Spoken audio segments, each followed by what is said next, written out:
युग बदल रहा है पांचाल नरेश। समय की धारा ऐसी मोड़ पर आ गई है जहां परिवर्तन का प्रारंभ होगा और इस दिशा में प्रथम सोपान होगा पांचाली का स्वयंवर। अकस्मात स्वयंवर? परंतु वासुदेव, इतनी शीघ्रता से इतना बड़ा प्रबंध कैसे हो पाएगा? आप उसकी चिंता ना करें पांचाल नरेश। युग की धारा को जो परिवर्तित करने आई है, उसका स्वयंवर भी युग का सबसे विशाल स्वयंवर होगा। जो वसुधा का इतिहास बदलने आई है, उसका स्वयंवर का उत्तरदायित्व स्वयं वासुदेव संभालेगा। यह सृष्टि का सबसे अधिक स्मरण किया जाने वाला स्वयंवर होगा पांचाल नरेश। तो आपको सृष्टि के सभी योद्धाओं को आमंत्रित करना ही होगा।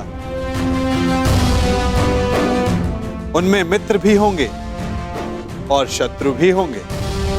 मित्रों का स्वागत आप करेंगे पांचाल नरेश, और शत्रुओं से पांचाल की रक्षा करने का उत्तरदायित्व मेरी चतुर्रंगनी नारायणी सेना का होगा। परंतु वासुदेव, प्रश्न यह उठता है कि संसार के सर्वश्रेष्ठ योद्धाओं में से हमारी पुत्री द्रौपदी के लिए सर्वश्रेष्ठ वर का चुनाव कैसे होगा?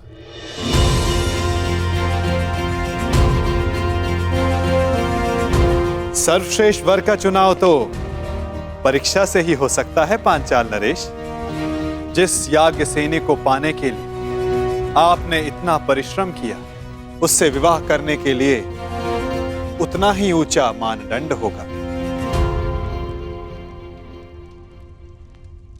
द्रौपदी को वही पा सकेगा जो एक असंभव दिखने वाले लक्ष्य को साध सके। और वो असंभव लक्ष्य क्या होगा वासुदेव? वो लक्ष्य ना कथा में किसी ने सुना होगा, ना स्वप्न में किसी ने देखा होगा, ना कल्पना में किसी ने सोचा होगा। युग के सबसे स्मरणीय स्वयंवर का निमंत्रण भी सबसे विलक्षण होगा। ये निमंत्रण नहीं, चेतावनी होगी कि अग्निसुता याज्ञसेनी से विवाह करने की इच्छा वही रखें जिनमें अग्नि की ज्वालाओं से खेलने का साहस है।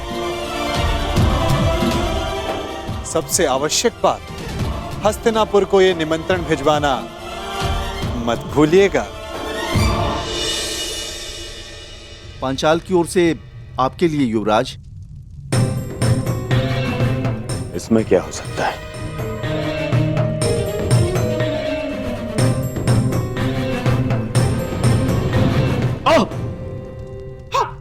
दुर्योधन, हस्तिनापुर के युवराज के समक्ष इतना बड़ा दुस्साहस? ये दुस्साहस नहीं है गांधार राज, ये संदेश है। संदेश? कैसा संदेश?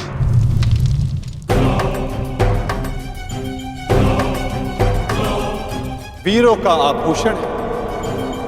वीर मनुष्य ही वो पा सकता है जिसका वो अधिकारी हो। ये स्वयंवर इस युग का सबसे बड़ा स्वयंवर होगा, क्योंकि संसार का सबसे बड़ा और सच्चा योद्धा ही पांचाल राज की कन्या का वरण करने का सौभाग्य प्राप्त कर सकेगा। परंतु स्मरण रहे, ये स्वयंवर एक अग्नि परीक्षा सिद्ध होगा। वो अग्नि जो पवित्र को अधिक पवित्र करती है और अपवित्र का नाश करती है।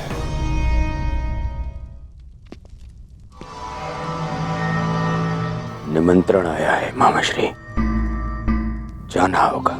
परंतु अकेले नहीं। क्यों? आपको मेरे बल पर विश्वास नहीं है मामाश्री? हाँ है, परंतु उसकी माया पर नहीं। इस संसार में एक वो ही है जिसको लेकर मैं सदैव चिंतित रहता हूँ, और वो इस स्वयंवर में अवश्य आएगा। कौन? बताइए मामा श्री। वासुदेव कृष्ण।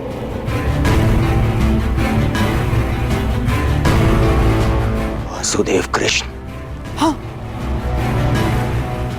वासुदेव कृष्ण। वो कब, कहां, क्या कर जाए, कुछ कहा नहीं जा सकता। राजनीतिज्ञों में महाराजनीतिज्ञ, कूटनीति में महाकूटनीतिज्ञ, योद्धाओं में महायोद्धा और छलियाओं में महाछलिया है वो। तुम तो जानते ही हो महाबली जरासंध को कैसे नचाया है उसने आज तक। हाँ मामा श्री। उसकी काट तो मेरे पासों के पास भी नहीं। वो तुम्हारे साथ कोई खेल ना कर बैठे, इसलिए तुम अकेले नहीं जाओगे ना। और हाँ, पांचाल अब मित्र नहीं, शत्रु राज्य है, और तुम द्रुपद के शत्रु राज्य के युवराज। फिर क्या किया जाए मामा श्री? इस समय तुम्हें अपने धनुर्धारी मित्र की सबसे अधिक आवश्यकता है।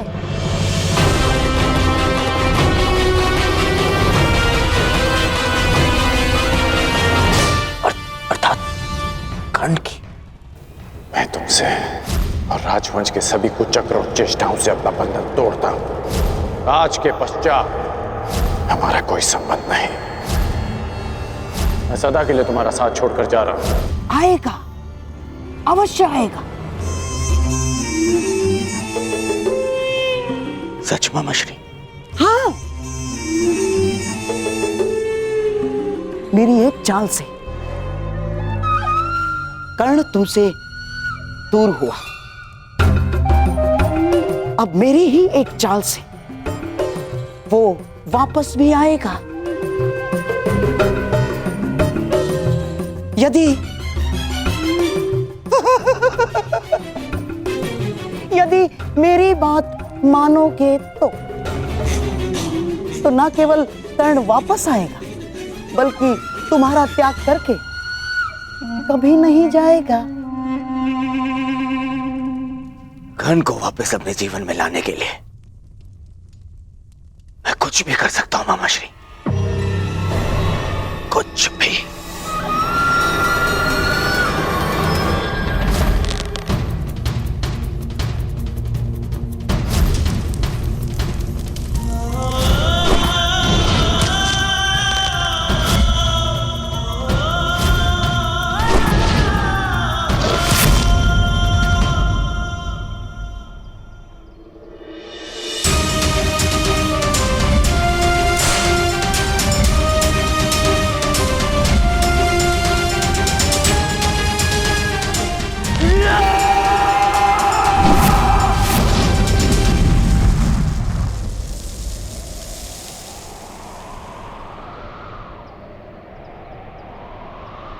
व्यथित हो।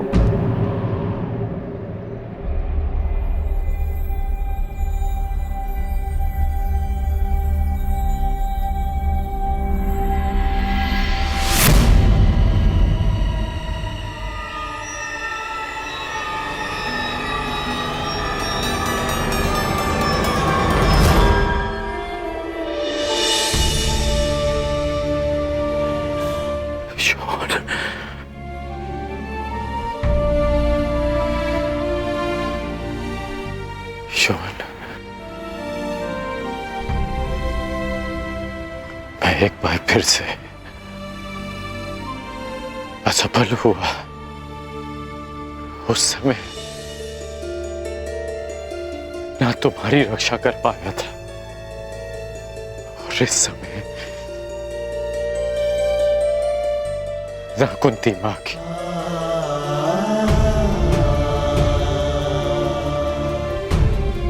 परिवर्तन का स्वप्न देखने वाला, अन्याय का प्रतिकार करने का वचन देने वाला ये कर्ण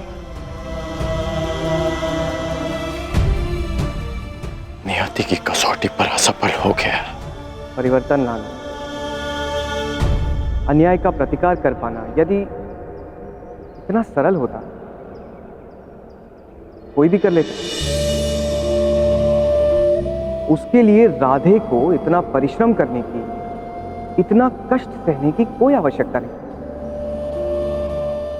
आप नियति की कसौटी पर असफल तब होंगे जब परिवर्तन का अपना स्वप्न छोड़ देंगे। राजकुमार दुर्योधन का साथ छोड़कर कहीं आप परिवर्तन के अपने लक्ष्य से दूर तो नहीं जा रहे? मैंने दुर्योधन का साथ छोड़ा क्योंकि नीति की स्थापना अनीति का साथ देकर नहीं कर सकते। मैं जन्म पर कर्म की श्रेष्ठता सिद्ध करना चाहता हूं और वो अनुचित कर्म के साथ नहीं हो सकती। यदि अंक का मुकुट त्याग दिया तो आपके दायित्व का क्या होगा? मैंने मुकुट को छोड़ा है, अपना दायित्व नहीं। परिवर्तन के लिए मेरा संघर्ष सदा रहेगा। तो अंग हो या भुगत ग्राम, क्या अंतर पड़ता है? जब आपके प्रयास के लिए अंग या भुगतग्राम में अंतर नहीं है तो हस्तिनापुर क्यों नहीं?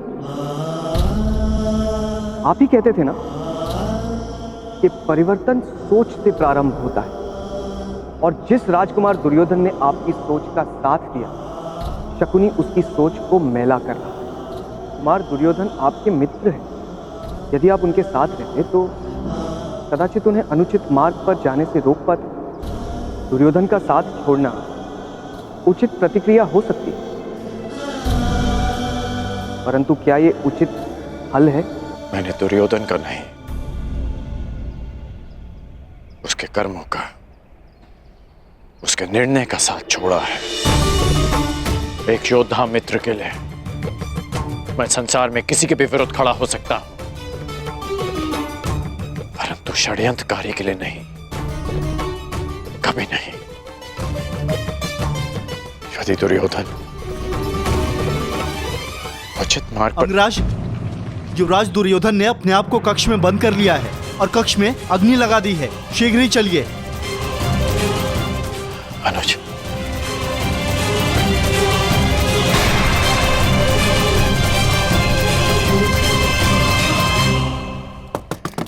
दुर्योधन, मेरे पुत्र, ये कैसा हट है पुत्र? दुर्योधन, बाहर आ जाओ। दुर्योधन, पीछे हटिए। पुत्र, पुत्र, ये क्या किया तुमने? स्वयं अग्निकांड क्यों किया? एक अग्निकांड पहले किया था, परंतु उसने मेरे शत्रुओं के साथ साथ मेरे परम मित्र को भी मुझसे छीन लिया, और अब ये अग्निकांड है मेरे पश्चाताप की अग्निकांड। अति उत्तम, जैसा मैंने कहा वैसा ही कर रहे हो।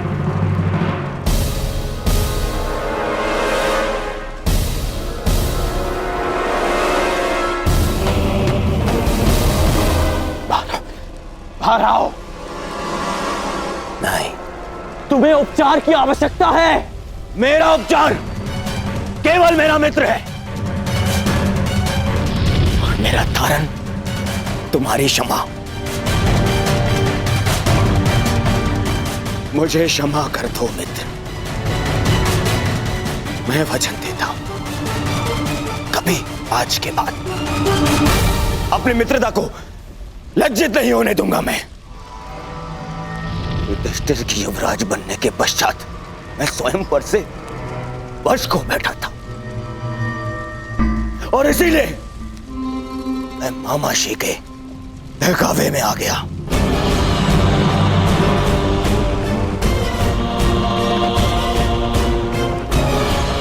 अब इन बातों का कोई लाभ नहीं।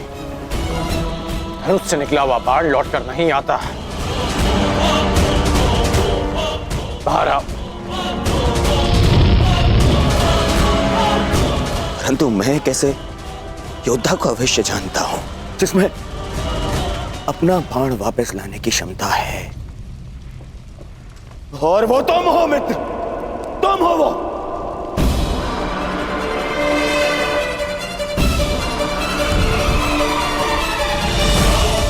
मेरी बात मानो, आग बढ़ रही है, बाहर आओ।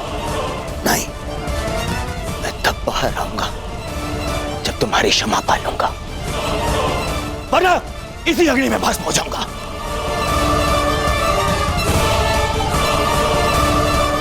तुम्हें तो पीड़ा उठाया है ना मित्र, परिवर्तन का।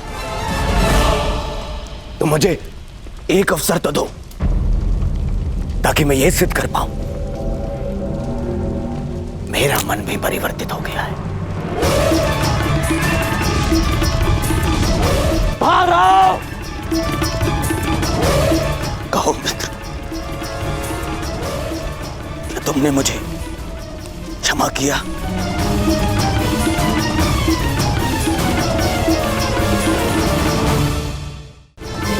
कहो मित्र, क्या तुमने मुझे क्षमा किया? ठीक है, मैंने तुम्हें क्षमा किया। अपना हाथ दो मुझे, हाथ दो।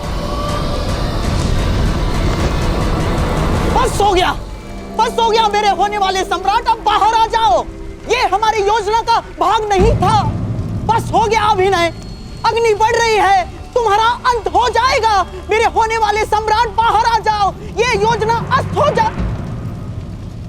बस मेरी मित्रता आपकी किसी योजना का भाग है भी नहीं मामाश्री। यह एक पश्चाताप है। मित्र का पश्चाताप एक जिसने अपने मित्र को ठेस पहुंचाई है। मैंने बहुत से पाप किए, परंतु उनका मूल्य मैं तुम्हें खोकर नहीं चुकाना चाहता। बोलो कर, क्या तुम मेरे साथ हो?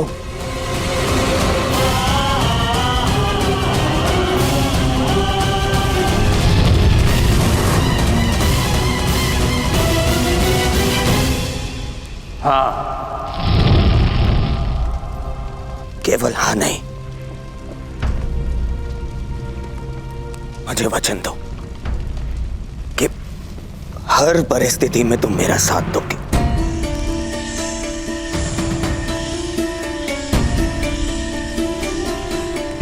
मैं वचन देता, सौगंध खाओ अपने अनुज की कि तुम मुझे कभी अकेला नहीं छोड़ोगे। मैं शोन की सौगंध खाता हूं कि मैं अपने मित्र को अकेला नहीं छोड़ूंगा।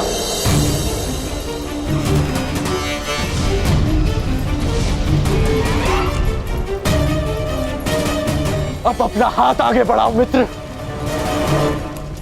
हाथ आगे बढ़ाओ। हाँ मित्र,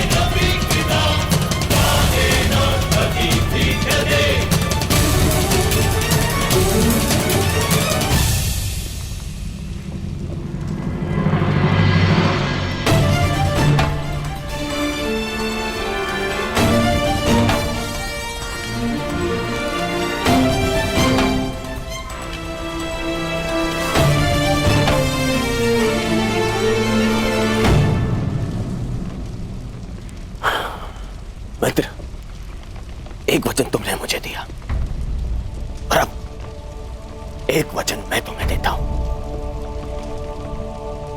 आज के बाद कभी कोई को चक्कर नहीं रचूंगा,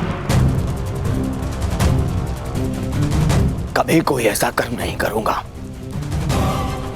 जो तुम्हारी दृष्टि में अनुचित हो। तब तक नहीं जब तक कोई मुझे उकसाएगा नहीं।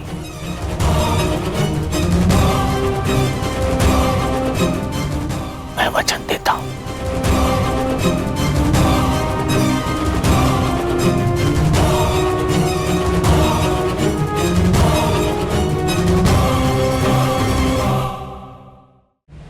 वासुदेव, मैं अब तक आपको तनिक भी नहीं समझ पाई हूं।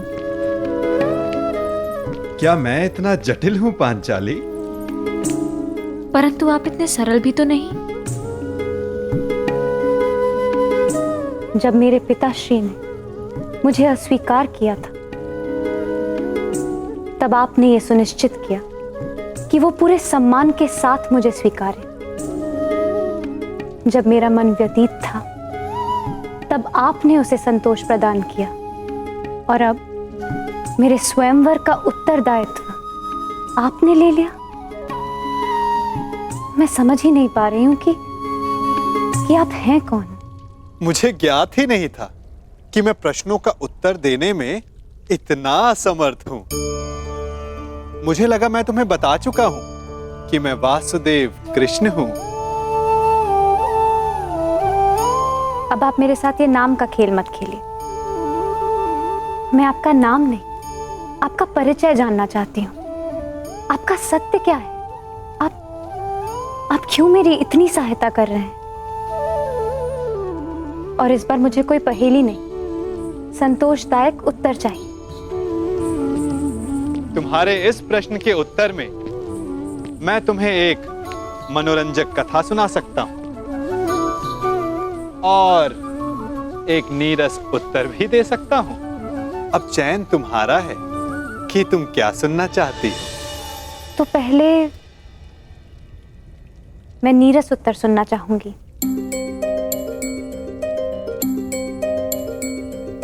तो सुनो, मैं तुम्हारा सखा हूं, तुम मेरी सखी, और मित्रों को सदैव एक दूसरे की सहायता करनी चाहिए। इसीलिए मैं तुम्हारे साथ हूं। और मनोरंजक कथा क्या है? कथा ये है, बहुत समय पहले मैंने एक स्वप्न देखा कि मैं और तुम पहले भी मिल चुके हैं सखी। इस लोक से, इस संसार से भिन्न एक संसार में, और वियोग से पहले हमने एक योजना बनाई थी कि हम फिर से मिलेंगे। मानवता और संसार को एक नई दिशा देने के लिए, सूर्य और किरण की भांति संसार को एक नए दिवस का प्रकाश देने के लिए। और अब तुम देख ही रही हो कि हम फिर से मिले, अपना वचन, अपना कर्तव्य, अपना मंतव्य पूर्ण करने के लिए। और ये केवल स्वप्न था, है ना? हाँ सखी, स्वप्न तो मात्र स्वप्न ही होता है।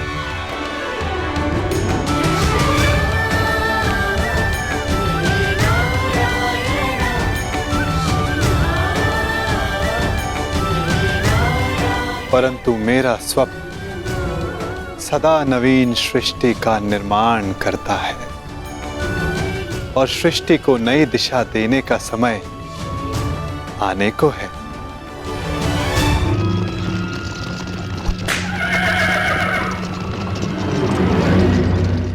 अच्छा सखा, ये तो बताओ कि स्वयंवर की शर्त क्या होगी? आपने कहा था कि कुछ ऐसा होगा जो असाध्य प्रतीत होगा।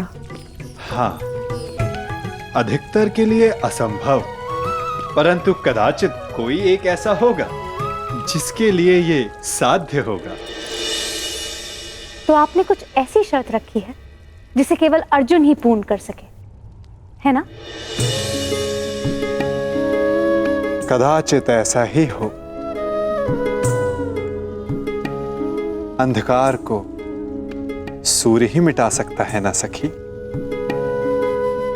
ना जाने क्यों कभी कभी ऐसा लगता है कि कदाचित अर्जुन जीवित हो, और यदि वो जीवित हुआ तो वो इस स्वयंवर में प्रस्तुत होगा ना सखा। कदाचित ऐसा ही हो। यदि अर्जुन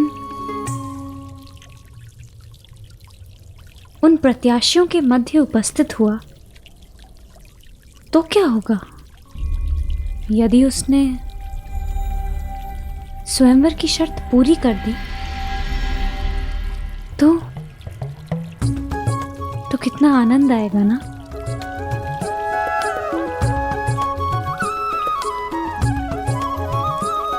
कदाचित। ठीक है, हर प्रश्न के उत्तर में कदाचित मत दो मेरे प्रश्नों का उत्तर सखा। मैं जा रही हूं। मैं स्वयं परीक्षण कर लूंगी कि आपकी परीक्षण में कौन खरा उतरने वाला है।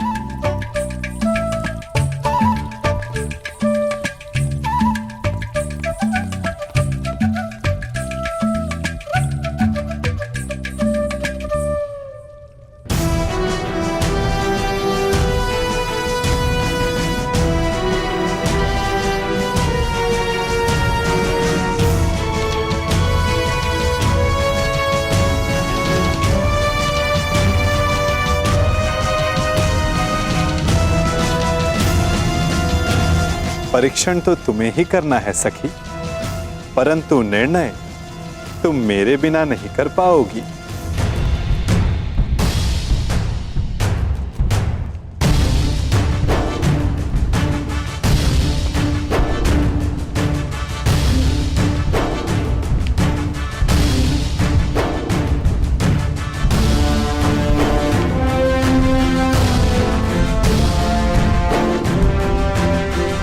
स्वागत है। पांचाल नरेश हस्तिनापुर के युवराज का स्वागत करता है। आपके स्वागत में चुनौती है पांचाल नरेश, परंतु आपका स्वागत मैं स्वीकार करता हूं। आओ कर।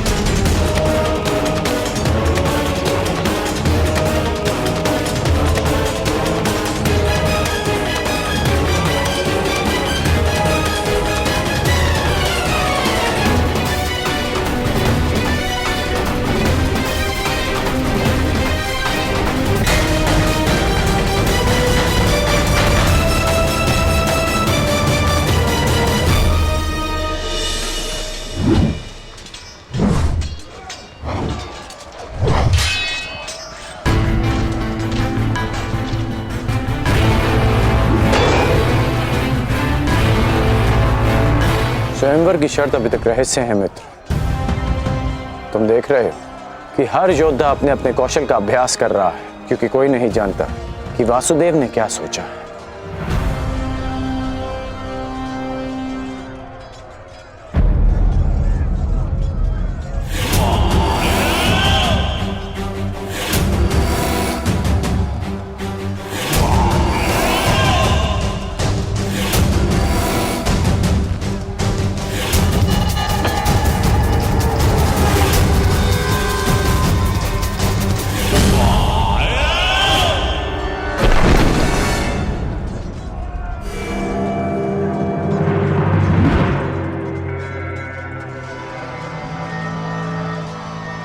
मित्र, यदि परीक्षण में गदायुद्ध, मेरी विजय तो निश्चित ही। 5 पत्र एक ही पंक्ति में और एक ही बाण से सबको साधना है। आओ प्रयास करें।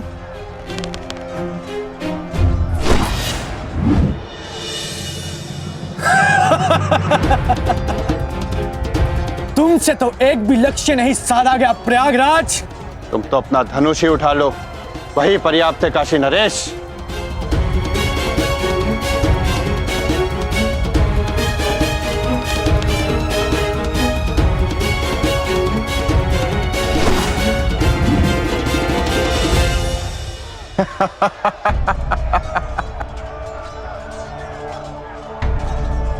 भोजन का समय हो गया है। सभी महानुभाव से निवेदन है कि आतिथ्य लेकर हमें कृतार्थ करें। अब अभ्यास भोजन के पश्चात करेंगे। चलो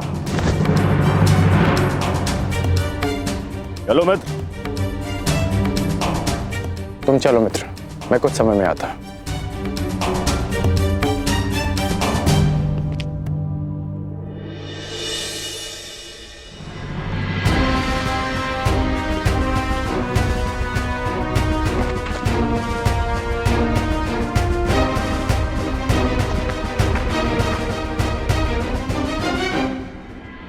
परीक्षण का उपक्रम संपन्न हुआ देवी। अब आप बाहर आ सकती हैं।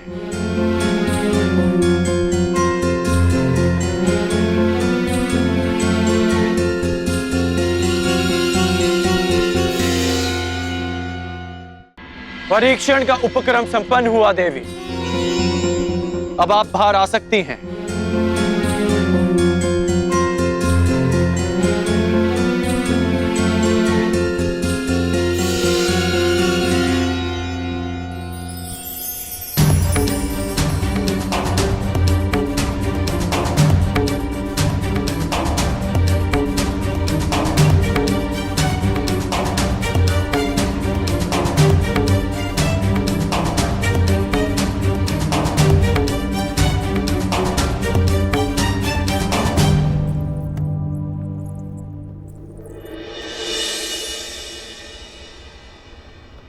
ये राजभवन आप ही का है, फिर इस तरह छिपकर देखने का कोई विशेष कारण याज्ञसेनी? आपने मुझे कैसे पहचान लिया? आपकी दृष्टि से पहचाना, वो दृष्टि जो यहां किसी को ढूंढ रही है। स्वयंवर में भाग लेने वालों के अभ्यास स्थल पर परीक्षण दृष्टि रखने वाली स्वयंवरा पांचाली के अतिरिक्त और कौन हो सकती है? परंतु मेरी दृष्टि इतनी कुशल भी नहीं कि किसी को देखकर ही उसका परिचय ले ले। आपको अपना परिचय स्वयं देना होगा भद्र। मैं राधेकर। और आप स्वयंवर में भाग लेने नहीं आए।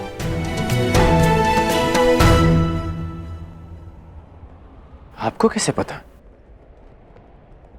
अब मेरी दृष्टि इतनी अकुशल भी नहीं कि स्वयं पर पड़ने वाली दृष्टि को समझ ना पाऊं। यदि आप कोई प्रत्याशी होते तो आपकी दृष्टि कुछ और ही होती। तो यज्ञ से राजकुमारी पांचाली चतुर भी है।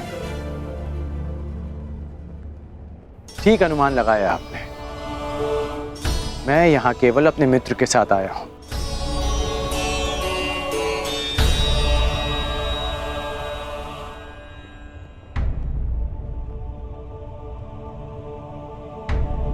और आपके मित्र कौन हैं?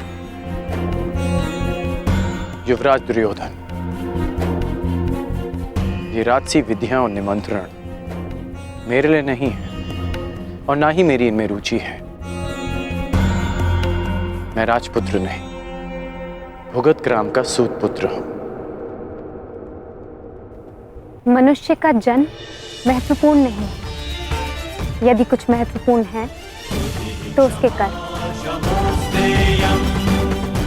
कर्म शब्दों से अधिक श्रेष्ठ माध्यम है मनुष्य और उसकी योग्यता के परिचय का।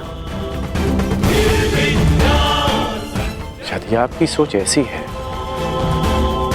तो आपका होने वाला वर योग्य होने के साथ साथ बहुत भाग्यशाली होगा।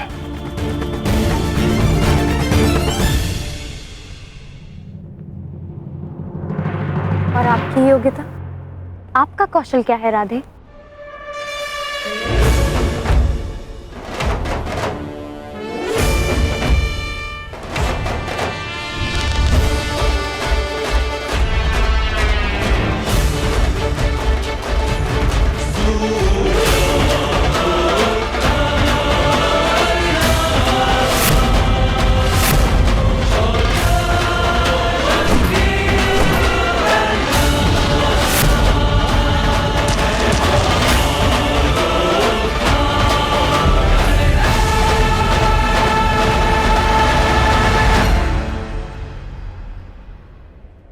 अभी आप ही ने कहा था कि कौशल के परिचय के लिए कर्म शब्दों से अधिक श्रेष्ठ माध्यम है। बिना देखे आपने लक्ष्य संधान कैसे किया? मैंने संधान लक्ष्य देखकर ही किया, आपके नेत्रों में देखकर।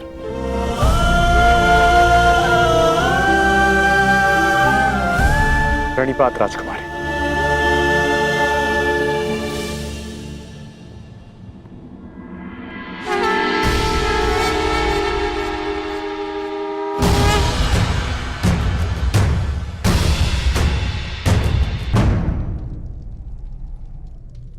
कुछ एक प्रहर में तुम्हारे जीवन की नई यात्रा प्रारंभ होने वाली है सखी, परंतु तुम उद्विग्न हो, क्यों?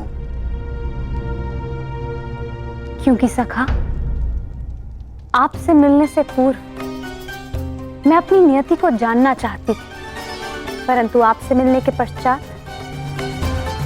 मुझे ये विश्वास हो गया कि जो नियति ने निश्चित किया वो अवश्य होगा। निसंदेह। यदि मैं अर्जुन की भार्या बनने इस संसार में आई थी, तो फिर मैं जीवित क्यों हूं? यदि अर्जुन ही जीवित नहीं। तुम्हारा प्रश्न उत्तम है सखी, परंतु उत्तर नियति के पास है। और तुम्हें क्या प्रतीत होता है? अर्जुन जीवित है?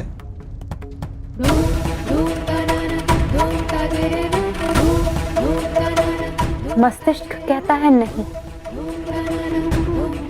और मेरा हृदय कहता है हाँ। कुछ अजीब सा है मेरे भीतर, एक अज्ञात आभास जो कह रहा है कि मैं अर्जुन से अवश्य मिलूंगी। कभी कभी अज्ञात ज्ञात से अधिक शक्तिशाली होता है पांचाली। कदाचित जो हमें अज्ञात हो, नियति को वो ज्ञात हो, परंतु कभी कभी ज्ञात अज्ञात से अधिक महत्वपूर्ण होता है हमारा चयन। जैसे इस स्वयंवर में महत्वपूर्ण है तुम्हारा चयन। वाह वासुदेव, आपने मेरे स्वयंवर की शर्त रखी जिसे पूर्ण आकार देने वाला मेरा वर होगा, तो मेरा चयन तो स्वतः समाप्त हो गया ना?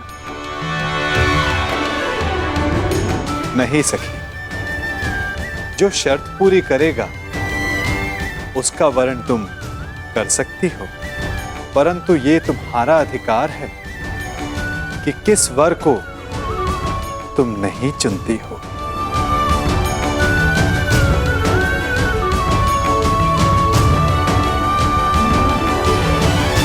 हस्तिनापुर युवराज दुर्योधन गांधार नरेश शकुनी के साथ पधार रहे हैं।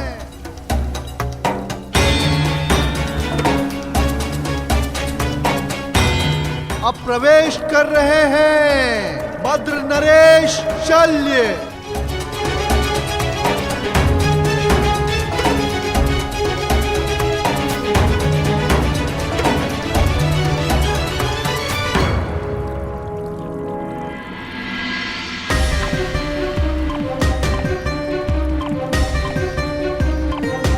मगध नरेश जरासंध।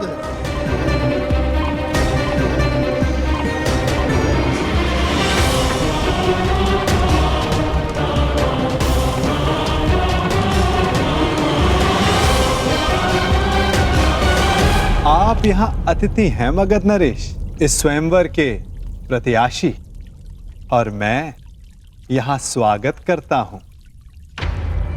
अब आप पर निर्भर करता है कि आप अतिथि की भांति मिलना चाहते हैं या हमारे मिलन के इतिहास का 19वां अध्याय रचना चाहते हैं।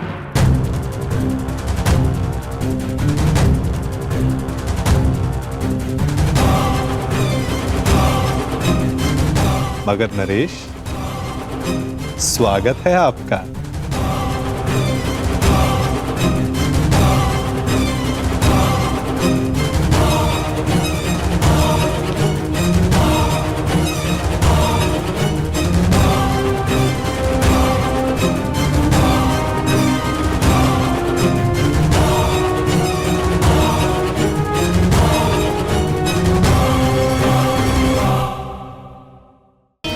रहे हो मेरे होने वाले सम्राट?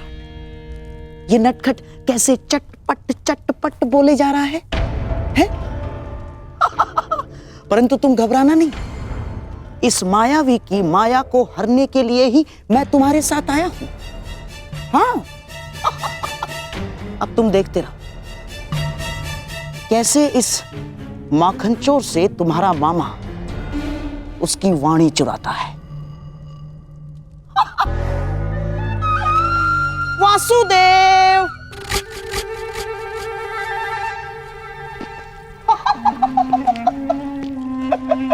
अरे गांधार नरेश, कैसे हैं आप?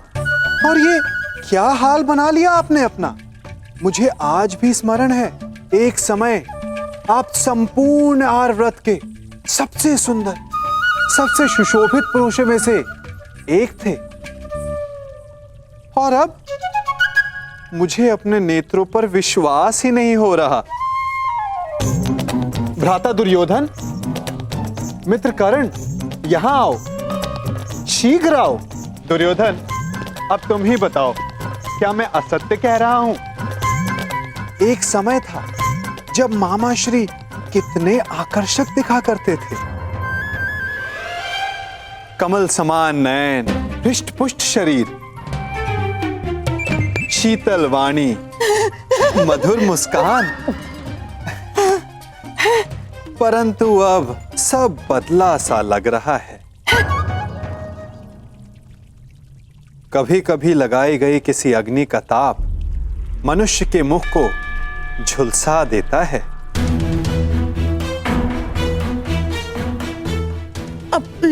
है ना दुर्योधन? क्या मामा श्री को हस्तिनापुर में उचित आहार नहीं मिलता? ये क्या कह रहे हैं वासुदेव? मामा श्री को हस्तिनापुर में सर्वश्रेष्ठ आहार मिलता है? मैं उस आहार की बात नहीं कर रहा हूं जो मुंह से खाया जाता है। मैं तो उस आहार की बात कर रहा हूं जो विचारों को मिलता है, मन को मिलता है, क्योंकि अंततः दिखाई तो वही देता है। अरे, मैं भी क्या बातें लेकर बैठ गया। आइए, आप सबका स्वयंवर में स्वागत है। तुम्हारा भी मित्र कर्ण। वासु, प्रणिपात गांधार नरेश। आइए।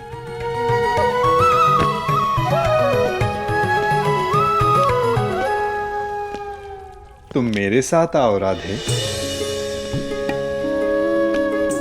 बहुत समय हो गया, सोचा तुमसे पूछ लूं कि सब कुशल मंगल है या नहीं। कितना महान चिंतक शकुनी, परंतु उतना ही लक्ष्यहीन, जैसे एक महान ब्रह्मास्त्र अपना मार्ग भूल गया हो कर्ण। जब तक अग्नि वश में होती है, मनुष्य को भोजन देती है। यदि अग्नि वश से बाहर हो जाए तो मनुष्य का भोज कर लेती है ना कर्ण?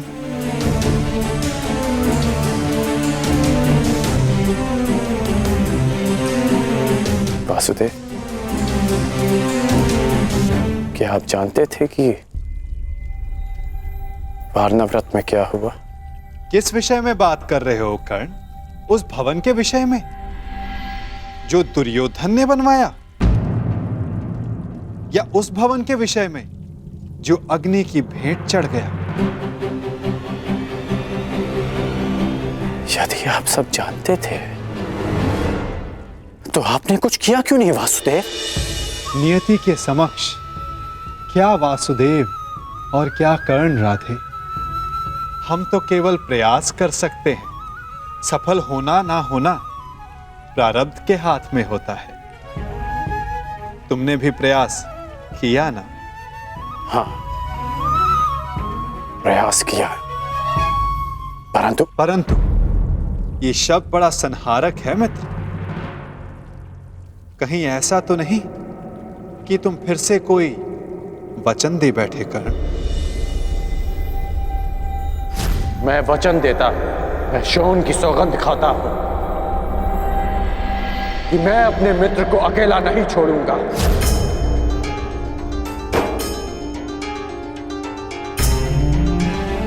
ओह कर्ण, मैंने कहा था कि वचन देते समय सावधान रहना, फिर भी दे बैठे। क्यों? क्योंकि सबके पास वासुदेव जैसा मार्गदर्शक नहीं होता, और कुछ लोगों के पास तो शकुनी जैसे पथभ्रष्टक होते हैं। इसलिए मैंने अपने मित्र का साथ दिया और उसे वचन भी। यदि धनुष मध्य में से कच्चा हो तो धनुधर को घायल कर सकता है, योद्धा का खड़ग शत्रु के आक्रमण को रोक सकता है, परंतु समय के बवंडर को नहीं। कहीं ऐसा ना हो कि तुम एक असफल योद्धा सिद्ध हो जाओ कर्ण। योद्धा का धर्म युद्ध है, फिर वो उस युद्ध में सफल हो या असफल। और आप भूल रहे हैं वासुदेव कि मैंने पंख के स्थान पर पाषाण खंड होना चुना है। और मैंने क्या कहा था कि हमारा चयन ही हमारा भविष्य निर्धारित करता है कर्ण। स्मरण है? आपने मुझे यह स्मरण करवाने के लिए रोका है? नहीं, मैंने तुम्हें रोका है एक मंत्रणा देने के लिए कर्ण, कि स्वयंवर में तुम प्रतिभागी मत बनना। स्वयंवर में भाग लेने की मेरी कोई मंशा नहीं है। तो फिर मुझे वचन दो कि चाहे जो भी तुम स्वयंवर में भाग नहीं लोगे। आप ऐसा क्यों कह रहे हैं?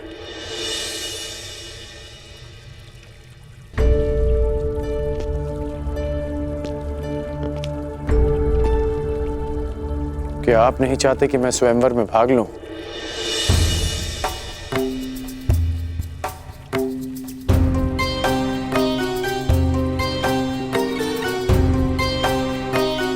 कहीं ऐसा तो नहीं कि स्वयंवर की परीक्षा का संबंध धनुर्विद्या से है? आपके मौन में आपकी सहमति दिख रही है वासुदेव।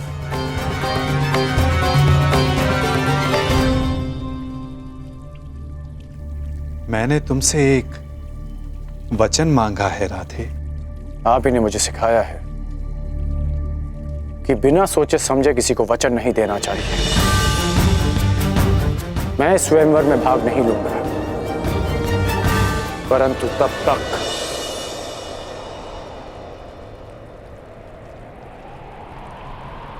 जब तक यह स्वयंवर न्यायपूर्वक चलेगा और मेरे मित्र दुर्योधन के साथ कोई अन्याय नहीं होगा। परंतु अन्याय हुआ तो ना मैं अपने धनुष को रोक पाऊंगा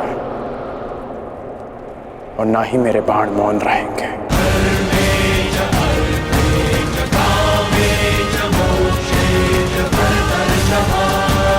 प्रणिपात वासुदेव।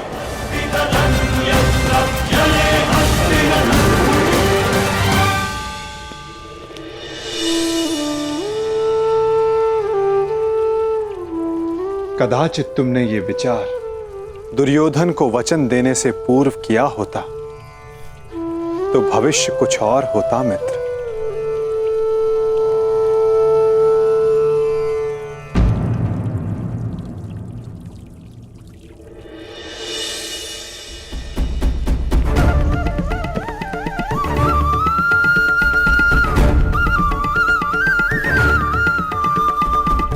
जो पहला ब्राह्मण तुम्हें मिले उसे ये दक्षिणा दे देना और कहना कि पांचाल राजभवन में एक बड़ा उत्सव हो रहा है। जाओ।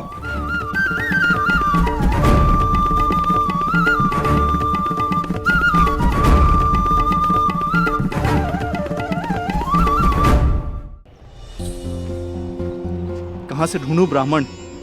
ये तो उनके भिक्षाटन का समय भी नहीं है। वो रहे ब्राह्मण।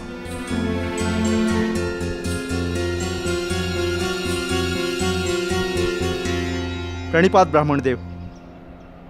यह आपके लिए ब्राह्मण देव। एक संदेश भी है।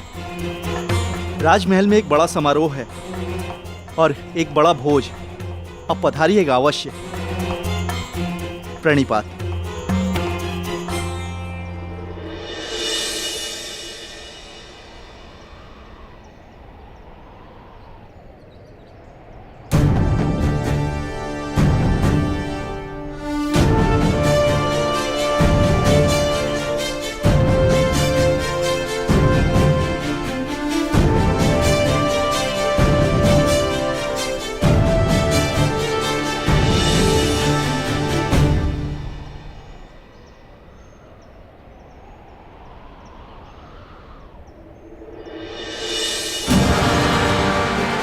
स्वर्ण मुद्रा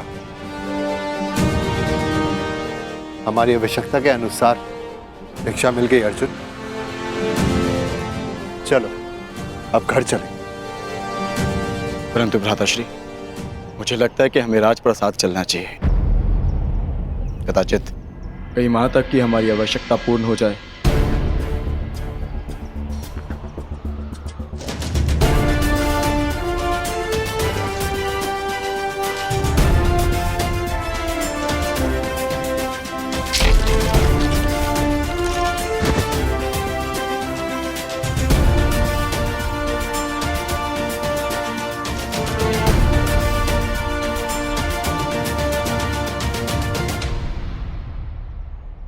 हाँ भ्राताश्री, कदाचित हमें वहां एक के स्थान पर 5 मुद्राएं मिल जाए।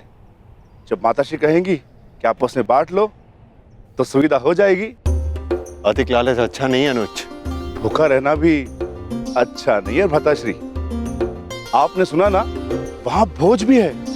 क्या आप अपने अनुज की क्षुधापूर्ति होते हुए नहीं देखना चाहोगे?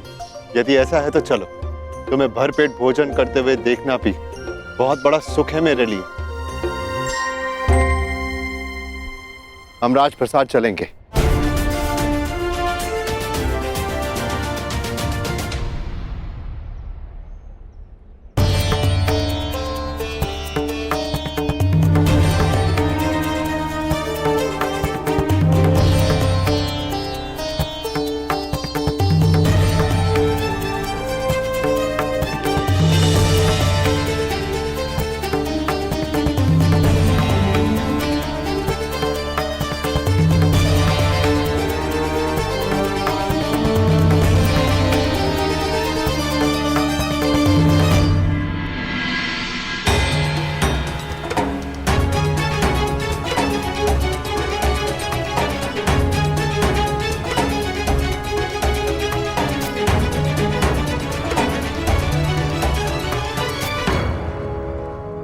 आमंत्रित अतिथियों का पांचाल में हार्दिक स्वागत। आप सभी यहाँ मेरी पुत्री याज्ञसेनी के स्वयंवर में भाग लेने के लिए पधारे। इसलिए मेरा भी यह कर्तव्य बनता है कि मैं स्वयंवर से आपका परिचय करवा दूं। मंडप के मध्य में वो जो स्थान आप देख रहे हैं, जो इस क्षण यव्यानिका से ढका हुआ है, वही वो परीक्षण है जिसमें सफल होने वाला प्रत्याशी मेरी पुत्री से विवाह कर सके। परंतु निश्चित रूप से यह परीक्षण सरल नहीं होगा।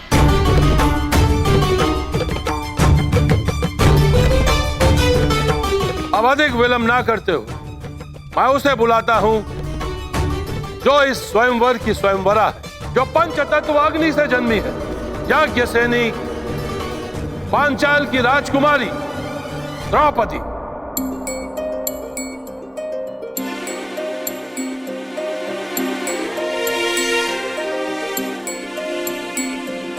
कुमारी चापि पांचाली वेदी मध्यात् समुत्थिता सुभागा दर्शनीयाङ्गी स्वसीताय तलोचन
अब मैं वासुदेव कृष्ण से यह आग्रह करूंगा कि वो स्वयंवर में होने वाले अद्वितीय परीक्षण का परिचय प्रत्याशियों से करवाएं। आगंतुकों को वासुदेव कृष्ण का प्रणाम। आज होने वाला परीक्षण प्रत्येक योद्धा को स्वयं उसके बल, बुद्धि और कौशल से परिचय करवाएगा। इस परीक्षा में खरा उतरने के लिए प्रतिभागी में विलक्षण गुणों का होना आवश्यक है। उसमें वो बल होना चाहिए जिसे मापा ना जा सके, वो दृष्टि होनी चाहिए जो अदृष्ट के परे देख सके, वो एकाग्रता होनी चाहिए जो किसी में ना हो, और लक्ष्य को बिना देखे भेद सकने का सामर्थ्य भी।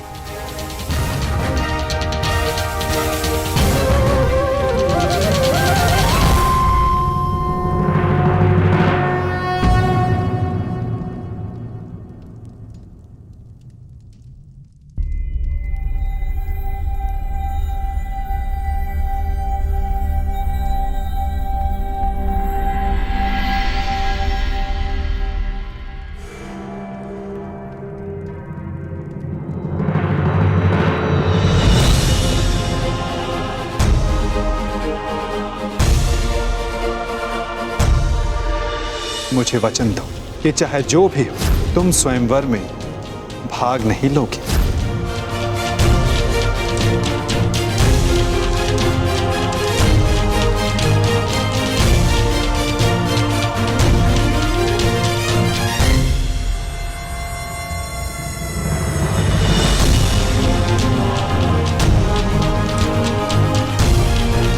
केवल इस धनुष की सुंदरता को देखकर आकर्षित मत होइए मित्रों, चूंकि धनुष है तो लक्ष्य अवश्य होगा। सोचिए, कहां होगा आपका लक्ष्य?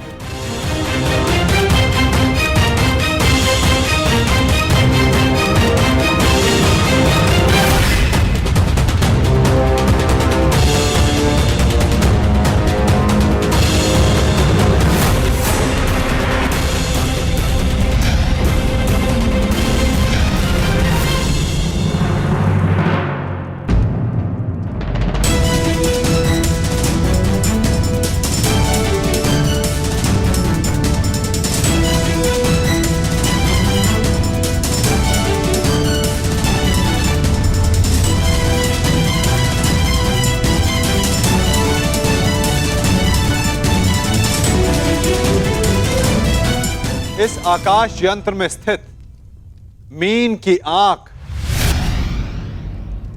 आप सबका लक्ष्य है मित्रों।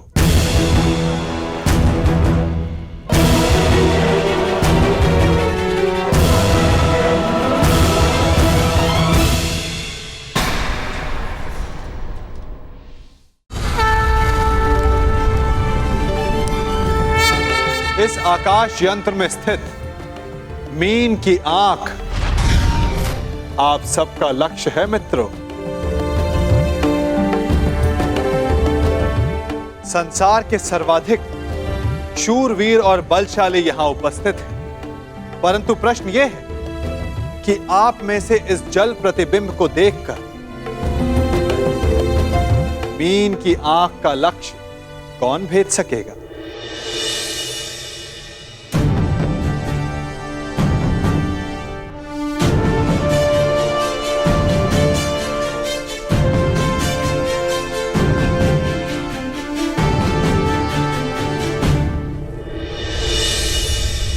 मुझे किसी भी मूल्य पर लक्ष्य भेदना है मित्र। मुझे विजय प्राप्त करनी है।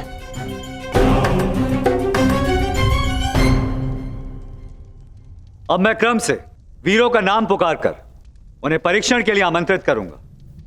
सर्वप्रथम भद्रराज चल ले।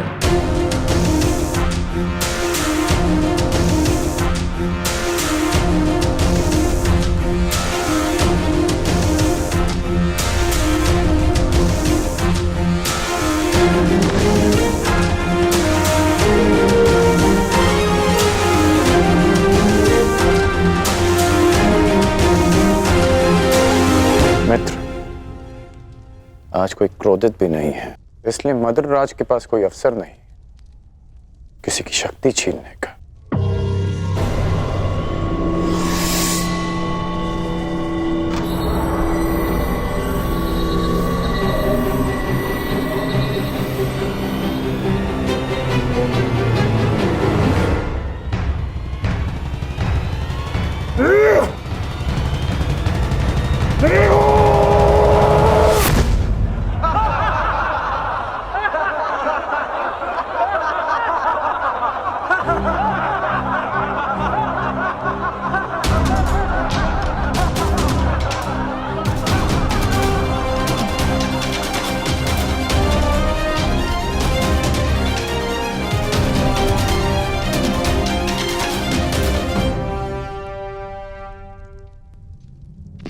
अगले प्रत्याशी काशीराज।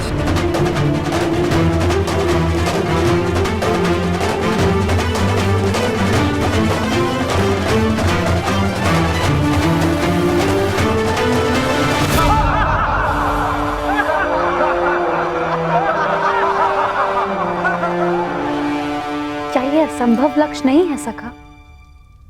प्रतिबिंब देखकर आकाश यंत्र में घूमती मीन का नेत्र वेदन संसार में भला ये कौन कर सकता है?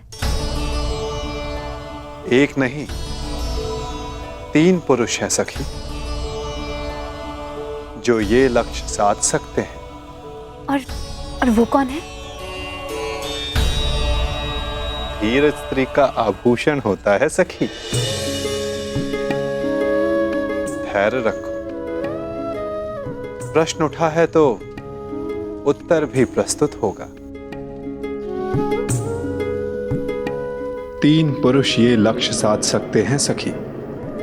इस सभा में 2 उपस्थित हैं और तीसरा प्रवेश करने वाला है।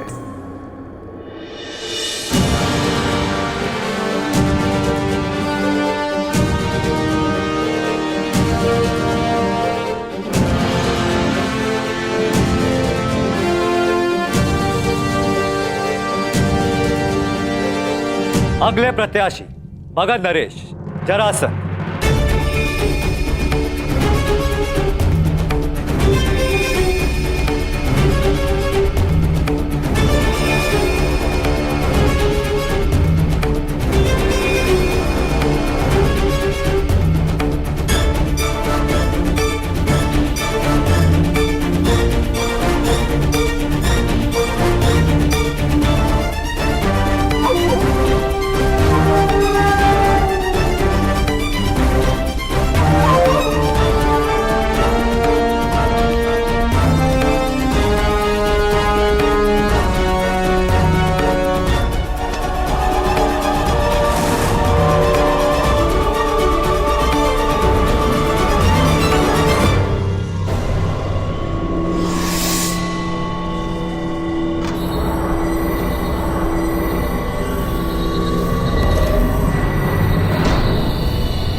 चलिए सखा, कम से कम ये विश्वास तो हुआ कि ये धनुष उठाया जा सकता है। वैसे सखा, क्या अर्जुन भी ये धनुष उठा सकते हैं?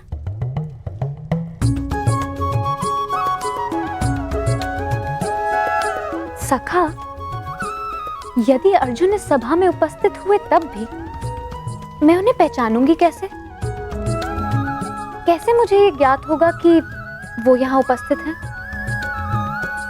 अर्जुन, परंतु सबका तो ये मानना है कि वो जीवित नहीं है। मैं ऐसा नहीं मानती सखा, क्योंकि मैं अभी तक जीवित हूँ। तुम कहाँ जीवित हो सखी? तुम तब तक जीवित नहीं जब तक अर्जुन ना मिल जाए, यही ना? और यही तो मेरा प्रश्न है केशव, कि मैं उन्हें कैसे पहचानूं जो मेरे जीवन का एक कारण है। जब वो क्षण आएगा तुम्हें स्वयं अनुभूत हो जाएगा सखी। तुम्हें अपने भीतर श्वास का प्रवास अनुभव होगा। वो अनुभूति तुम्हें आनंद नहीं, पीड़ा देगी। वो पीड़ा जिसकी तुम्हें प्रतीक्षा है, वो पीड़ा जो तुम्हें आनंद से अधिक प्रिय लगे। क्या मुझे सच में ऐसा अनुभव होगा सखा? परंतु कब? कौन जाने, कदाचित अति शीघ्र।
क्या हुआ? सखा, मैंने कुछ अनुभव किया।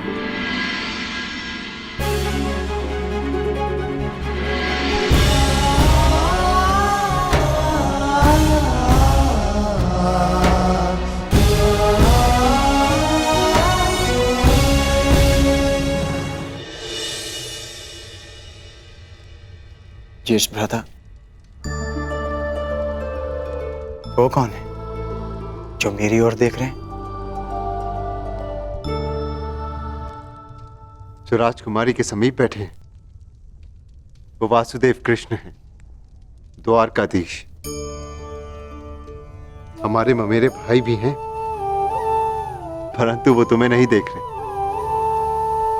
वो स्वयंवर में आए सारे प्रतिभागियों को देख रहे हैं। वो कमल नयन वाले हैं, इसीलिए सबको लगता है कि वो उन्हें ही देख रहे हैं, परंतु नहीं।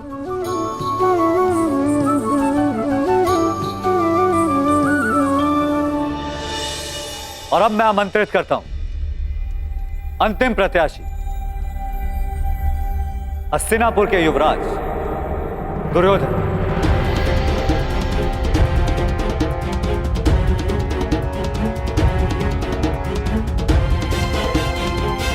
अंतिम?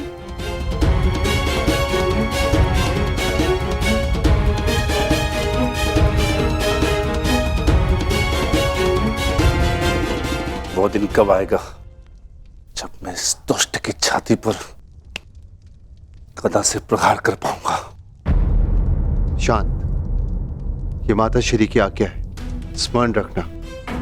हमें यहाँ पर किसी की दृष्टि में नहीं आना है। हम यहाँ पर स्वयंवर देखने आए हैं और कुछ दक्षिणा लेने, बस।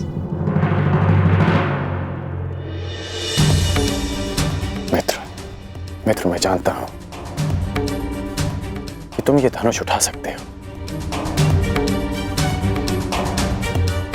परंतु स्मरण रहे कि तुम अपने पांव के मध्य तनिक दूरी बनाए रखना, ताकि तुम धनुष का बोझ संभाल सको। धनुष का एक भाग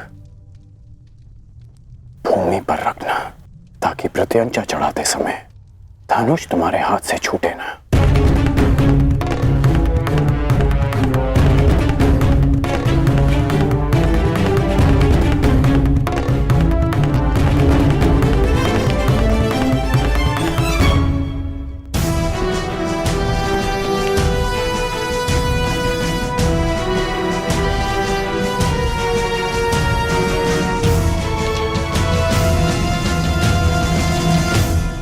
बताइए ना, कौन है वो 3 पुरुष जो ये लक्ष्य साध सकते हैं?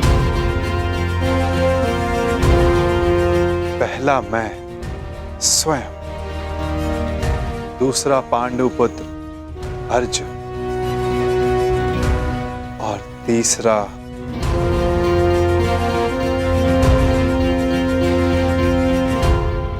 मैं राधेकर। मैंने संधान लक्ष्य देखकर ही किया, आपके नेत्रों में देखकर। कदाचित तीसरे वीर के लिए मैं आपका संकेत समझ गई हो सका।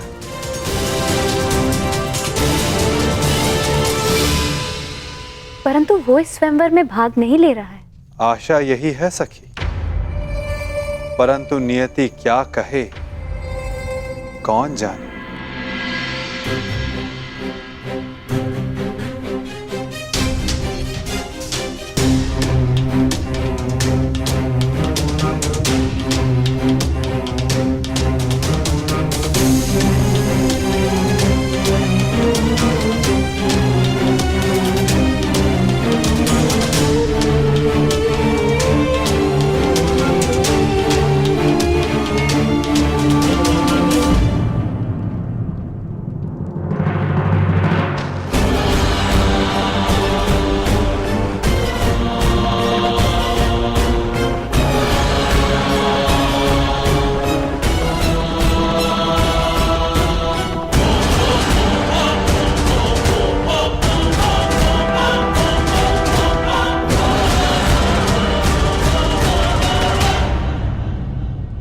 अपने पांव स्थिर रखना मित्र।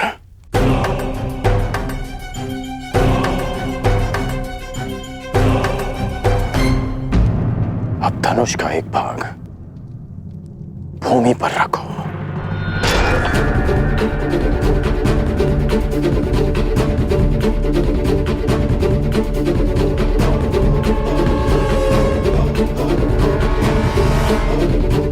बल लगाकर धनुष को मोड़ो।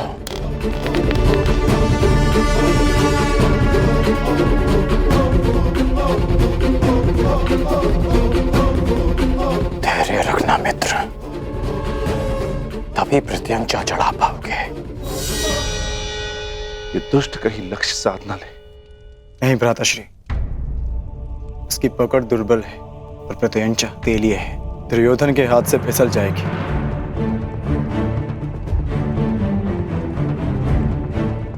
नहीं, एकाग्रता बनाए रखो दुर्योधन। यदि ध्यान भटका तो प्रत्यंचा हाथ से छूट जाएगी।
बस क्या यही है संसार के सर्वश्रेष्ठ योद्धा? क्या इसी क्षमता के बल पर मेरी पुत्री का वरण करने आए थे आप लोग? प्रतीत होता है गुरुओं में अब वो क्षमता ही नहीं रही जो अपने शिष्यों को युद्ध कौशल सिखा सके।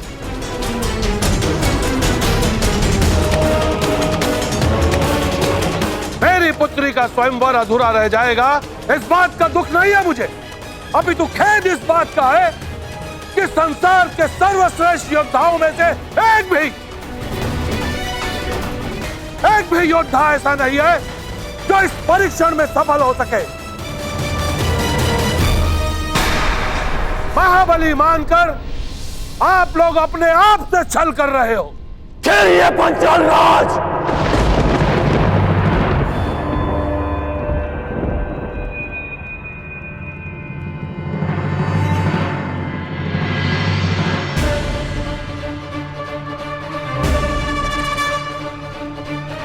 मैं स्वयंवर में भाग नहीं लूंगा, परंतु तब तक जब तक यह स्वयंवर न्यायपूर्वक चलेगा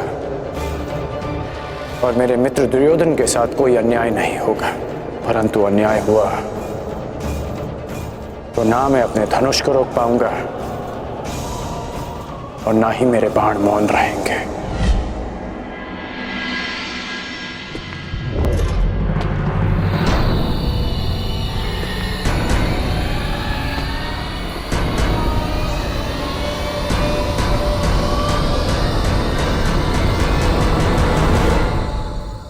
छल तो आपने किया है।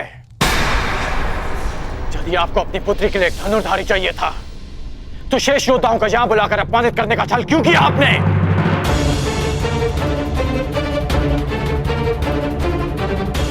यदि बल, बुद्धि, दृष्टि, एकाग्रता और लक्ष्य पर प्रहार करने की क्षमता जांचनी थी तो केवल धनुर्विद्या का परीक्षण क्यों? खड़क युद्ध क्यों नहीं? गदा कौशल क्यों नहीं? आप वसुदेव कृष्ण के परीक्षण पर संदेह कर रहे हैं? आप इन पर पक्षपात का आरोप लगा रहे हैं भद्र पुरुष।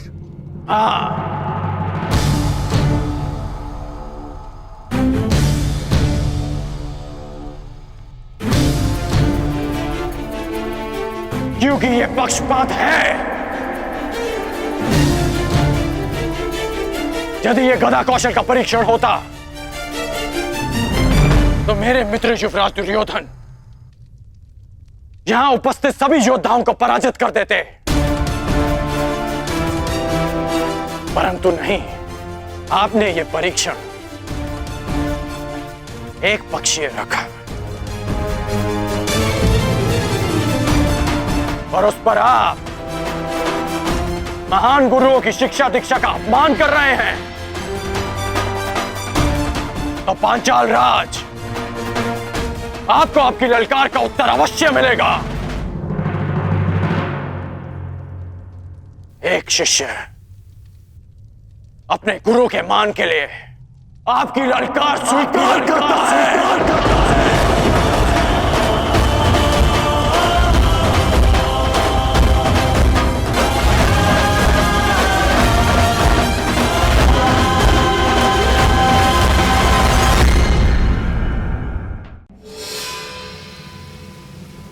आज यहां इसी सभा में प्रत्यंचा भी चढ़ेगी, शर संधान भी होगा और लक्ष्य भेद भी होगा।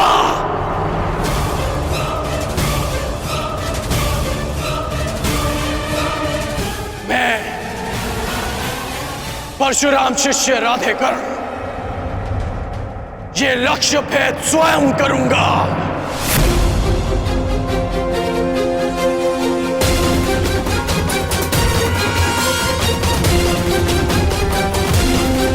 सखी, यदि तुम्हें ज्ञात हो कि अर्जुन जीवित है तो क्या करोगे? वो सब जो मेरे जीवन का उद्देश्य पूरा कर सके, जो कि अर्जुन से विवाह के पश्चात ही संभव। तो फिर देखो सखी, वो तीसरा वीर जो इस परीक्षण में सफल हो सकता है।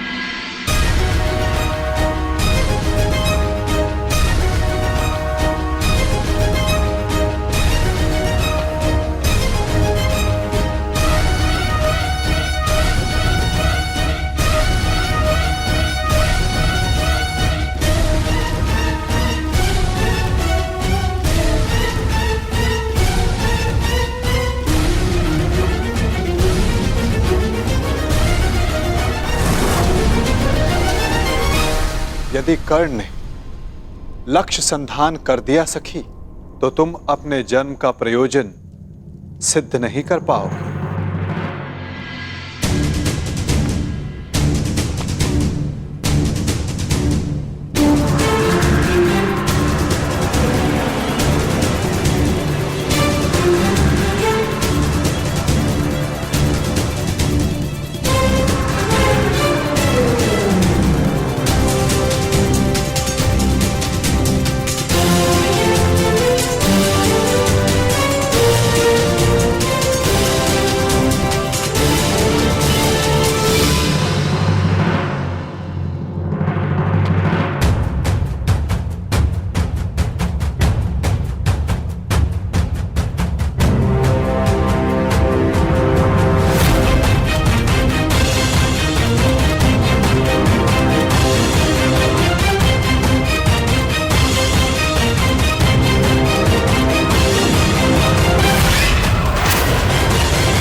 अद्भुत, अद्भुत कर्ण।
जो मैं कह रहा हूं उसका तात्पर्य समझ रही हो ना सखी?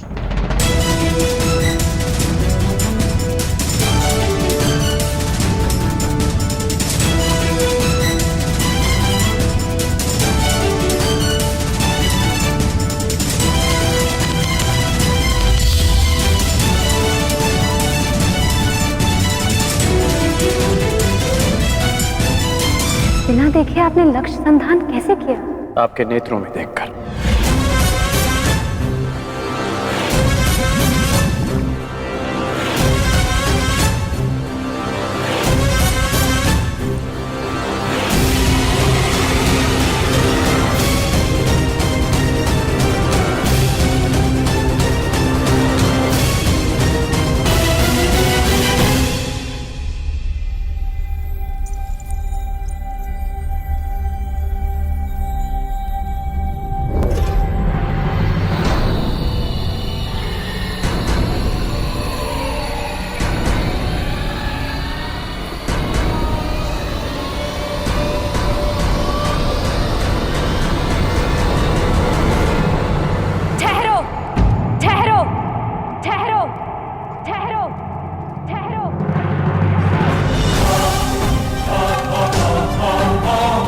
ये शर संधान नहीं होगा।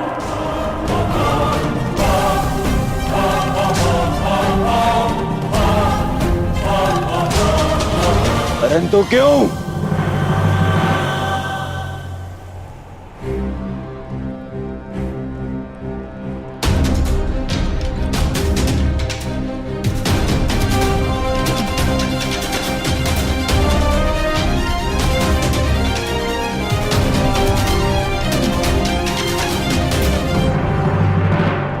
क्योंकि मैं एक सूत पुत्र से विवाह नहीं करूंगी।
मनुष्य का जन्म महत्वपूर्ण नहीं, यदि कुछ महत्वपूर्ण है तो उसके कर्म।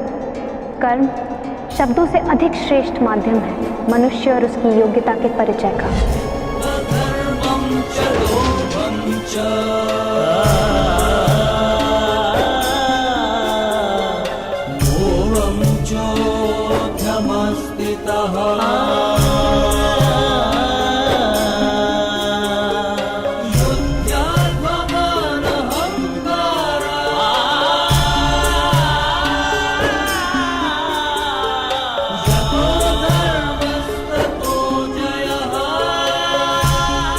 बधाई हो याज्ञसेनी, आज आपने सिद्ध कर दिया कि कभी कभी शब्द कर्म से अधिक श्रेष्ठ माध्यम होते हैं।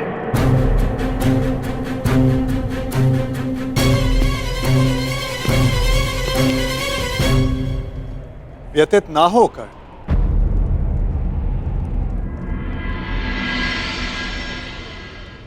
ये निर्णय स्वयंवरा का है और इस सभा में उपस्थित सभी को इस निर्णय का सम्मान करना चाहिए। बस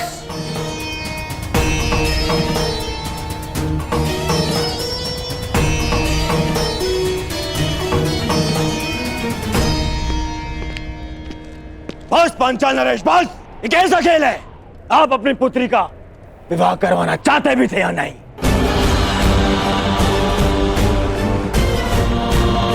केवल अपने मनोरंजन के लिए आपने ये स्वयंवर रच लिया।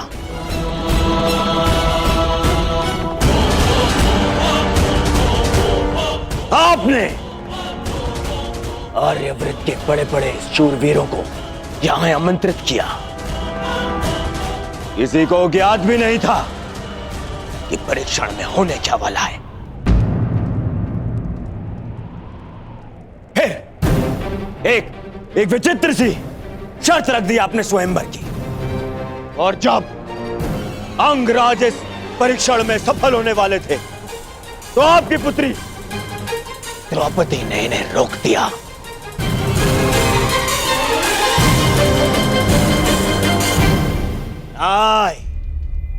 ये स्वयंवर नहीं है, छल है, छल। युवराज दुर्योधन, ये स्वयंवर पांचाली के विवाह के लिए रचा गया है हस्तिनापुर युवराज दुर्योधन। और स्वयंवर स्पर्धा नहीं होती, स्वयंवरा को अधिकार है अपने वर के चयन करने का, जिसका द्रौपदी ने प्रयोग किया।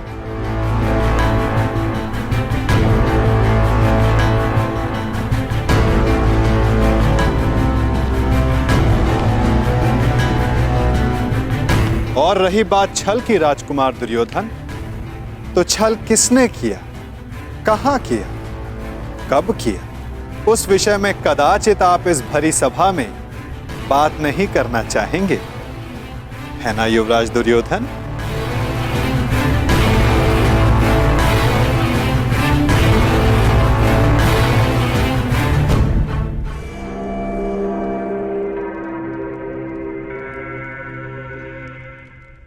सम्राट!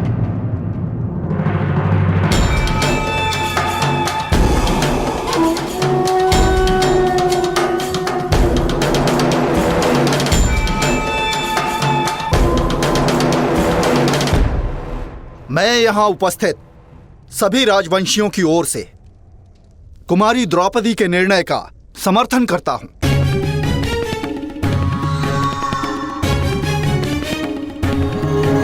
मुझे तो युवराज दुर्योधन की सोच पे आश्चर्य हो रहा है। राजकुल से होकर भी ये उन्होंने सोच कैसे लिया कि पांचाल नरेश अपनी पुत्री का विवाह एक सूत पुत्र से करेंगे। सावधान मंत्री नरेश। सावधान तो आपको रहना था। आप कर्ण को इस सभा में लाने की भूल कैसे कर बैठे? जाइए अंगराज कर्ण, जाइए, जाके अपने अश्वों की राज संभालें। यह क्षत्रियों का स्वयंवर है, जाइए।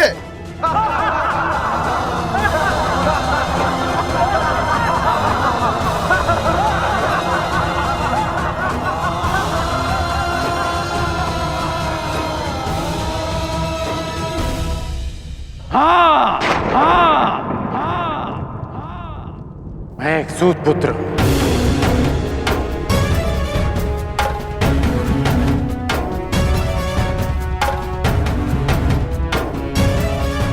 और मुझे गर्व है कि स्वयं को क्षत्रिय समझने का अभिमान करने वाले महारथियों का मार्गदर्शन एक सूत ही करता है।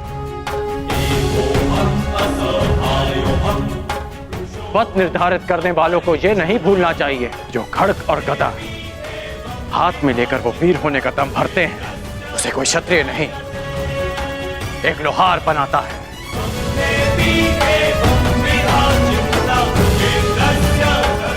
जो अन्न वो खाते हैं उसे किसान उपजाता है।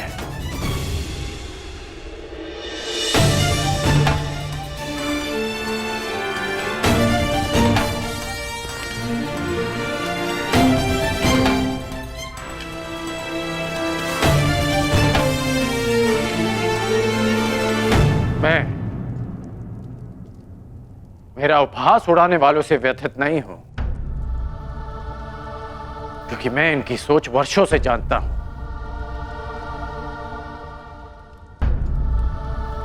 मैं आपसे निराश हूं, क्योंकि मुझे लगा कि आपकी सोच इनसे भिन्न है।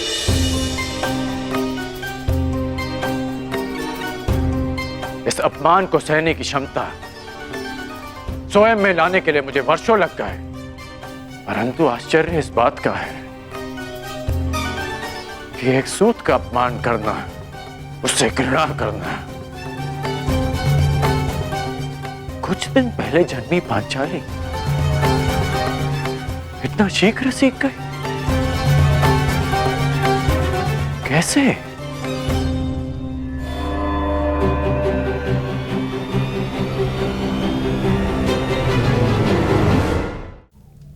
कुछ दिन पहले जन्मी पांचाली इतना शीघ्र सीख गए?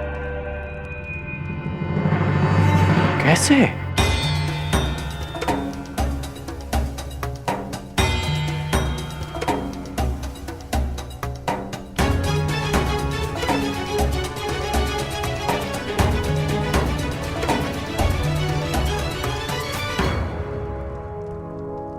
कुछ दिवस पूर्व किसी ने मुझसे कहा था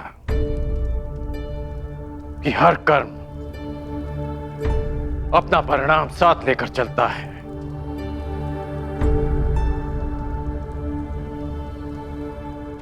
तो सुनिए याज्ञसेनी कि जो आज आपने मेरा अपमान किया, उस अपमान का परिणाम आपको अवश्य मिलेगा।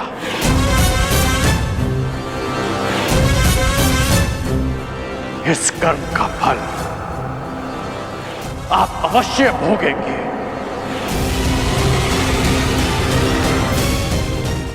आपके शब्दों के गूंज का नाद जीवन भर आपको सुनाई देता रहेगा। स्मरण रहे।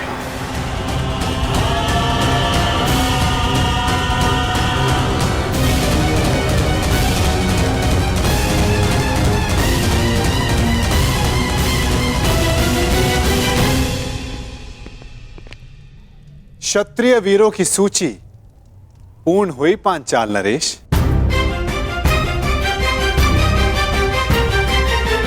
प्रतीत होता है कि अब और कोई नहीं जो इस परीक्षा में सफल हो सके। तो क्या स्वयंवर निरस्त कर दिया जाए पांचाल नरेश? नहीं केशव, यदि स्वयंवर निरस्त कर दिया गया तो पांचाल का बड़ा अपयश होगा। कोई उपाय सोचिए।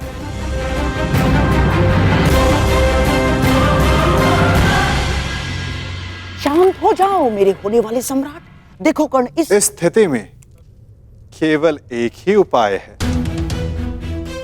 स्वयंवर संपन्न हुआ, हमें यहां से चलना चाहिए। कि स्वयंवर सर्वसाधारण के लिए खोल दिया जाए।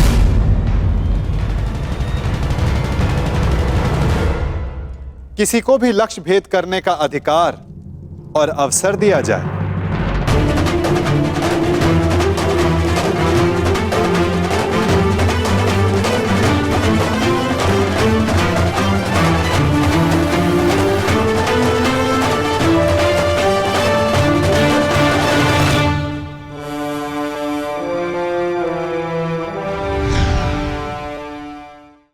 लो मेरे होने वाले सम्राट, अब स्वयंवर तो सबके लिए खुल गया है। जब कोई कुछ कर ही नहीं पाएगा तो कर्ण को अवश्य अवसर मिलेगा।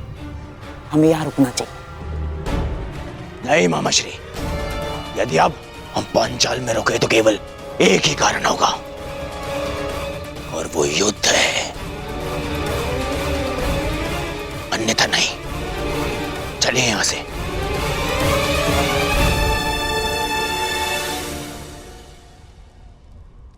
अब तो स्वयंवर सबके लिए खुला है, फिर भी कोई समक्ष नहीं आ रहा। क्या मेरी पुकार योद्धाओं तक नहीं पहुंच पा रही?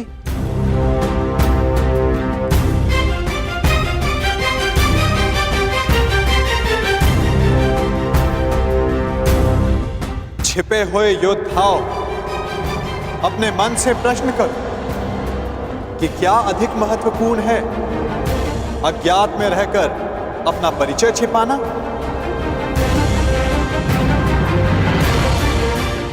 पराक्रम से अपना अधिकार पाना, अपनी श्रेष्ठता सिद्ध करना? क्या कोई योद्धा नहीं जो ये लक्ष्य साध सके? क्या किसी की भुजाओं में बल नहीं? यदि है तो मैं उसका आवाहन करता हूं। अर्जुन, आगे बढ़ो।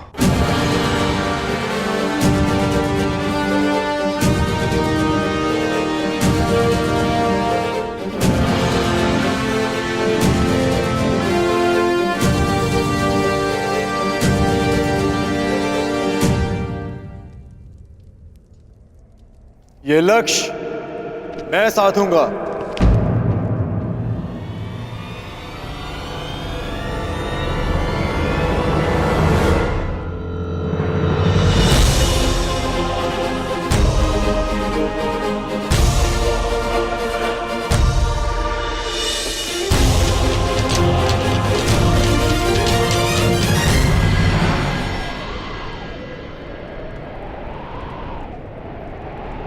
जब वो क्षण आएगा तुम्हें स्वयं अनुभूत हो जाएगा सखी।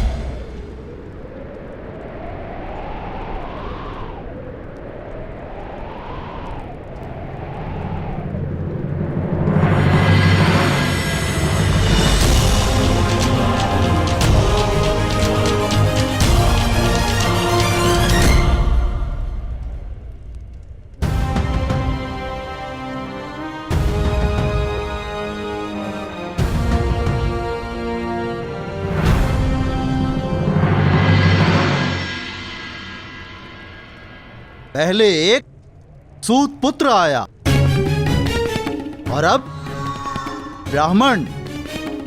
सत्य कहा था देवकी नंदन ने, ये स्वयंवर तो अविस्मरणीय रहेगा।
पांचाल नरेश,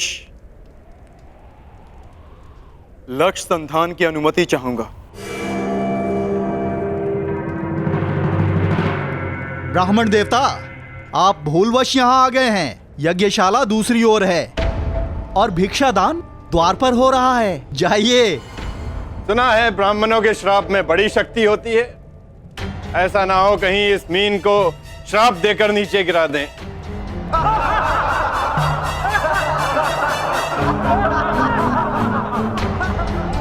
ब्राह्मण युवक, क्या तुम विवेक से यह निर्णय ले रहे हो? कदाचित तुम्हारी शिक्षा दीक्षा पालन पोषण इस परीक्षा के अनुरूप नहीं है। यहां उपस्थित सारे योद्धाओं का परिणाम तो तुम देख ही चुके हो।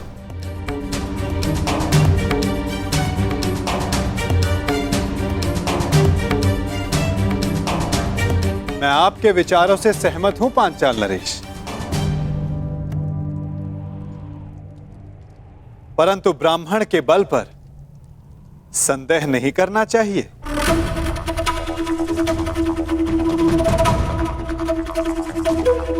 मानसिक दृष्टा शारीरिक बल से अधिक प्रभावी होती है।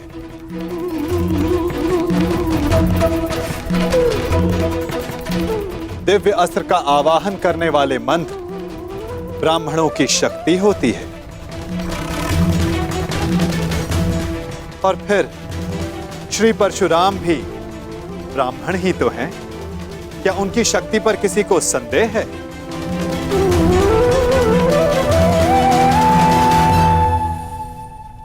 वासुदेव, इस युवक को अनुमति दिलाने के लिए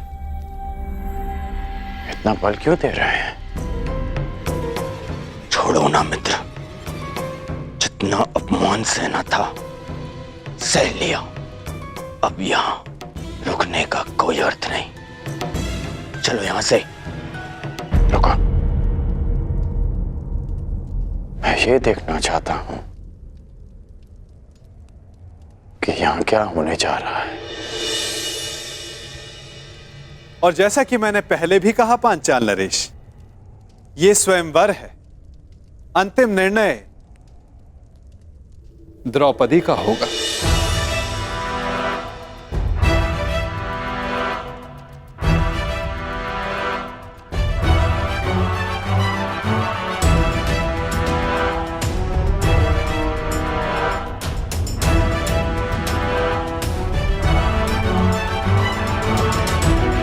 याज्ञसेनी, क्या तुम इस ब्राह्मण युवक को अपना कौशल सिद्ध करने का अवसर देना चाहोगी?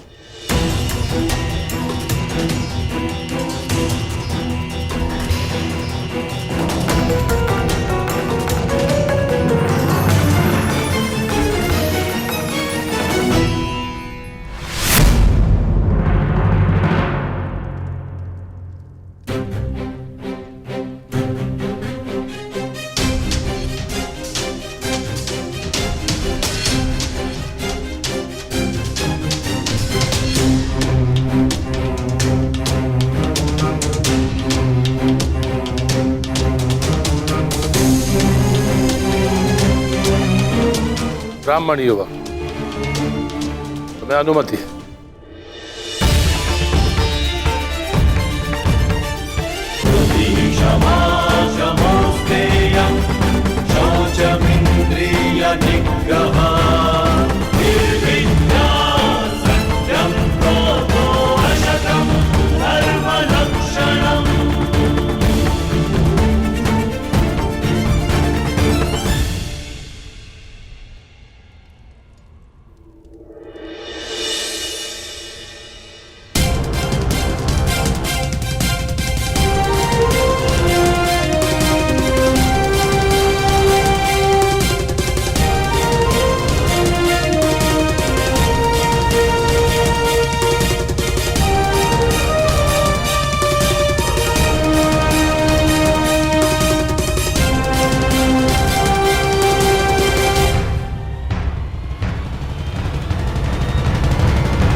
घोर आश्चर्य, ये कैसे संभव?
ये लक्ष्य भेद कर पाएगा?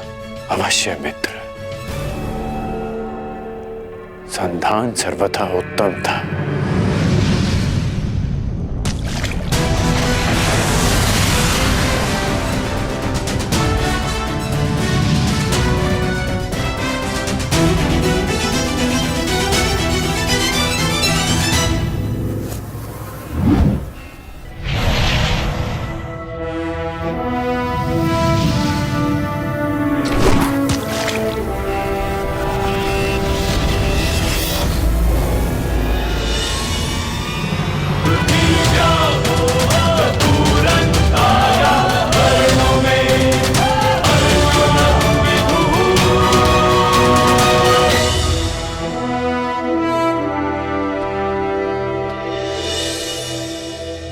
अब अपने वर का चयन तुम्हारे हाथों में है सखी। क्या तुम इस युवक का चयन करोगी? ये चयन तो युगों पूर्व हो चुका है केशव। मैंने ये जन्म सिर्फ ये अनुभव करने के लिए लिया है कि क्या मेरा चयन उचित था।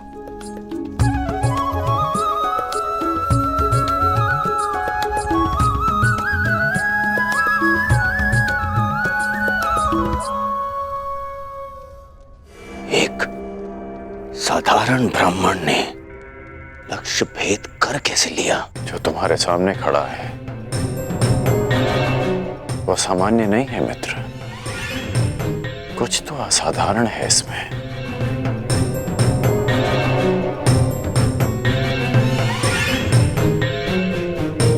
जो मैं अनुभव कर रहा हूं वो असंभव से भी परे है।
यदि अग्नि कुंड को ढक दिया जाए तब भी उसका ताप बाहर तक अनुभव होता है ब्राह्मण युवक। तुम्हारे भीतर की योद्धा की अग्नि को ब्राह्मण वेश रोक ना सका। और अग्नि तो पुनीता होती है। जब तक तुम्हारे जीवन का उद्देश्य पूर्ण ना हो जाए तुम्हें भस्म कैसे कर सकती है?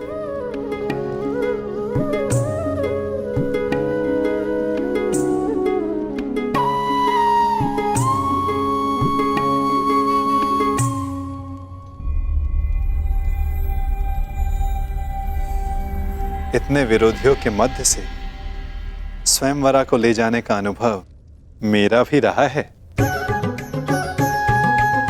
उस अनुभव के आधार पर तुम्हारे लिए एक सुझाव है। यहां से शीघ्र चले जाओ।